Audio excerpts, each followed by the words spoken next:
We're going to get started here on discarding your opponent's grip. I wonder what that is.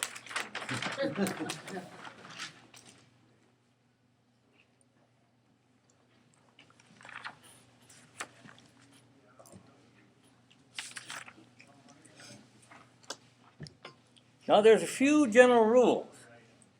We can't talk about big hand rule and small hand rule when we're discarding to the opponent's grip. They don't apply. They apply only when you're discarding to your own. So that's the first thing. You want to leave that behind now. We're talking about discarding to the opponent's grip. And if there's a few things that you need to remember that can save you some headaches. For one thing, you need to quit believing what you hear other people say. People have all these pet theories about cribbage. Ken Camper, who recently died, bless his heart, he always said you're better off putting two cards together than you are splitting them apart. John Chambers said wide cards are the best way to discard. One and a king is the best in cribbage. Well, anybody that's kept track of it never found a one king anywhere near the top. No, nobody that's kept track of it, including all the computer programs and my work. Nobody has ever found the one king to be the best, even though it's the widest. That doesn't work. And then there are folks say, well, just throw even cards to your opponent. Oh, hi. I wonder how come 2-4 is worth more to my opponent than 1-3. I wonder how come 6-8, which are both even, is better to my opponent than 7-9, which are both odd. It doesn't work. Now, sometimes it works with a single card, like if you were considering the 7 with a king or the 6 with a king, the 6 would be even. That would be better. But when you start looking at some ironclad rule that odd cards are better for you and even cards are keep your opponent's grip score lower, it don't work that way. And some of you who've looked at the game a little bit could tell me why a 6-8, both even, are likely to score more on your opponent's grip than the 7-9 that are both odd. Somebody want to try that? Why would the 6-8 have greater value than the 7-9?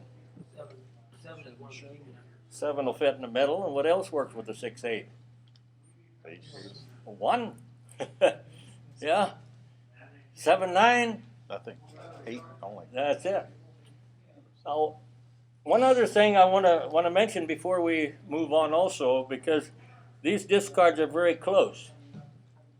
But you'll find in the chart I gave you last week, it'll show that a queen-king has a higher average to your own crib than does a 10-queen. Well, that's a little misleading. It's true. The average is higher for the queen-king than it is the 10-queen. But what you can't see there is the number of 8-point cribs and above.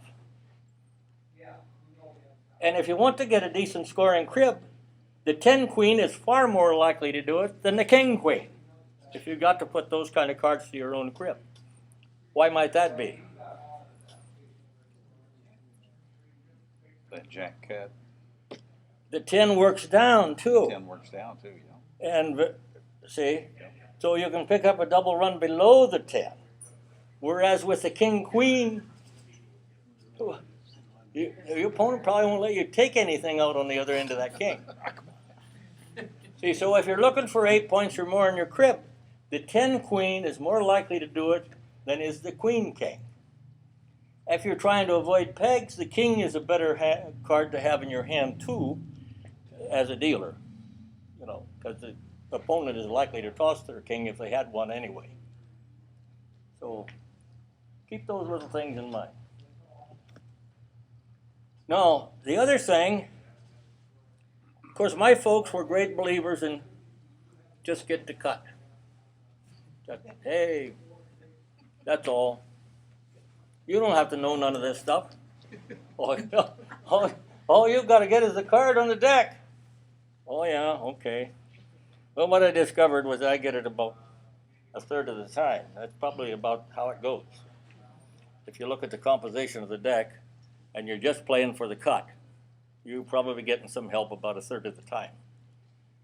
So, and in some games the cut is so critical that it doesn't make any difference what you know.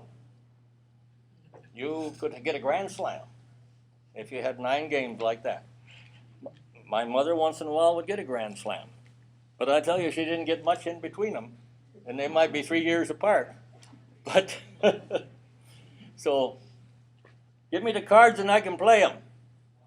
Well, you can also play them when you don't get them, and that's the key to this game. You know, if you're a poker player and you get a bad hand, you fold.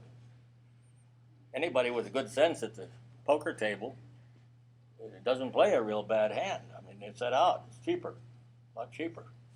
Well, cribbage, you're forced to play what you got, and so this stuff helps you do that.